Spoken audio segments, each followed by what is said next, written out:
7:51. Some adults are having to wait over 7 years to be diagnosed with ADHD because of huge waiting lists. This is according to the charity ADHD Action. Michelle Beckett is from the charity. She was diagnosed with adult ADHD in 2017 at the age of 44. Hi, Michelle. Hello. And David Allen is here as well with us this morning. 30 years old when he went to the doctors. Took him 3 years to get referred to a consultant and to get an adult ADHD diagnosis. David, good morning. Good morning, how are you? I'm really well. How are you doing? How difficult was this whole process for you? And when were you aware that perhaps this was something that needed to be identified? Well, I first became aware that I could have possibly had ADHD when I was 13 because, well, I was diagnosed with it at New Street Clinic in Barnsley, the Child and Adolescent Centre. But back then they believed that you grew out of it by the time you was 15 to 16, so they didn't really do anything about it. And all my life I've had difficulties with it, like maintaining and gaining and maintaining friendships. I've never really had any romantic relationships with anyone because I'm just not really good at that type of thing. It also led me into criminal justice system through what's called meltdowns. I'd be having temper outbursts due to the ADHD, just through becoming too emotionally overwhelmed with what were happening around me. And instead of people seeing it for what it was and thinking, let's help him, let's get him referred, assessed and treated, it was arrested, charged and jailed. And then they just lock you in there and forget about you.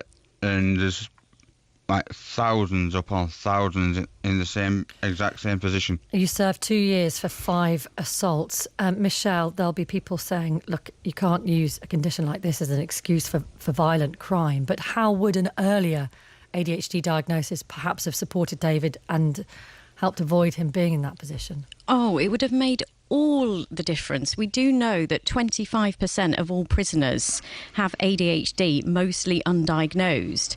And when they're treated, it makes a massive difference. So there's a Swedish study done recently which suggested that with treatment, you can reduce offending by up to 42%. What kind of treatment are we talking about? We're talking stimulant medication and behavioural therapy. So stimulant medication has this huge stigma attached to it. So we have the popular press saying things like, oh, it turns children into zombies, or it changes people's personality, or it's a chemical kosh. But this couldn't be further from the truth. What it does is it helps to normalise the neurotransmitters like dopamine and norepinephrine so that you're not as impulsive and your brain isn't as hyperactive, so that you can make better decisions. So this doesn't just apply to the criminal justice system. It can apply to work and pensions, for example. It can help people in relationships. It can just help people be better in their daily lives. And medication, for me personally, has been life-changing. How has it helped you? How has your diagnosis changed your life, David? Well, since I got diagnosed, I was diagnosed in July of last year. And I weren't medicated while the November because they had to check whether I was physically able to take that kind of medication. But since being medicated, it's like night and day, really. Me whole outlook on things has changed. I mean, I still have the occasional bit of depression and, the thinking of why have I ended up with this condition, but I think that's just normal and natural. But as far as the aggressive outbursts and things like that go, if I raise my voice these days, I'm angry. If I so much as start raising my voice, it's something that's made me angry, and that's about as far as it goes. I'm able now to step back and think, hang on, is this really worth getting into a full-on argument about? And other impulsive behaviours that are involved with ADHD, I can think about and reason with it and, do the consequential thinking. If I do that, it could result in this. Whereas before medication, I'd have just gone straight ahead, done it, and then thought, well, why did I end up doing that?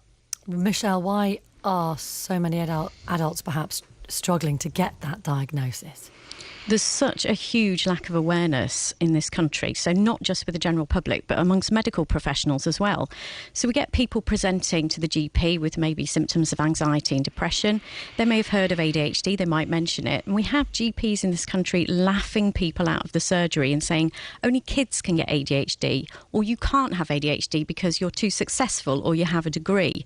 So we have a huge lack of awareness amongst medical professionals, and nobody is taking this seriously. What we need to do is get the NHS and the clinical commissioning groups to measure and track the number of people on waiting lists and the number of people who are actually diagnosed. And if it was measured, we could see how far away we are from the about 1.6 million adults who statistically have ADHD in this country, but we're only diagnosing about, we think, 7 or 8% of those. So there's a lot of people suffering, and we know that 80% of adults with ADHD end up with some kind of mental health problem, be that anxiety or depression. So this is a huge issue, and it's costing the UK billions of pounds.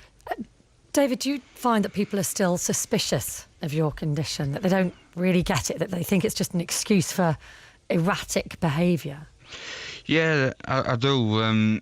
I still find that you get your people that like, oh, ADHD, it's just an excuse for being bad, and then it's just an excuse for this, it's just an excuse for them like to have these sort of behaviours. But what they don't realise is ADHD, attention deficit hyperactivity disorder, doesn't really explain the whole story of it. I mean, if you listen to the name alone, it just suggests that you've got a deficit in your attention and you're a bit hyperactive, but that's not the whole story. It brings on a lot. It comes a lot with other comorbidities and other problems, like Michelle's just mentioned, depression and anxiety, insomnia, that's another big one. A lot of self-doubt, a lot of self-questioning, you know, and people just don't realise how much comes along with having ADHD. It's not just a simple case of you fidget a lot and you can't pay attention.